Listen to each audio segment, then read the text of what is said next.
بسم اللہ الرحمن الرحیم۔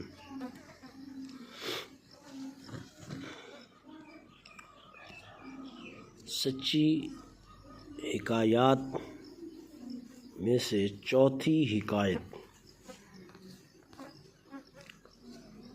بہت ہی زبردست حکایت ہے آج کی۔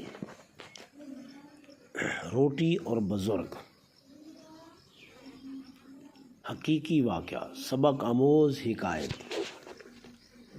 ایک نیک بزرگ کا معمول تھا کہ وہ روزانہ روٹی کھانے سے پہلے بسم اللہ پڑھتے اور اللہ کا شکر ادا کرتے۔ ایک دن وہ سفر میں تھے اور تھک کر ایک درخت کے نیچے بیٹھ گئے۔ انہوں نے اپنی تھیلی سے روٹی نکالی اور بسم اللہ پڑھ کر کھانے لگے۔ اتنے میں ایک غریب شخص قریب آیا اور کہا، حضرت، کئی دن سے بھوکا ہوں، کیا کچھ کھانے کو مل سکتا ہے؟ بزرگ نے بغیر کچھ کہے وہی روٹی اس کے حوالے کر دی اور خود بغیر کچھ کھائے اللہ کا شکر ادا کرتے ہوئے کہا، اے اللہ، تو نے مجھے کسی کو کھلانے کی توفیق دی، یہ بھی تیرا احسان ہے۔ رات کو انہوں نے خواب میں دیکھا کہ جنت میں ان کے لیے ایک محل تیار کیا گیا ہے۔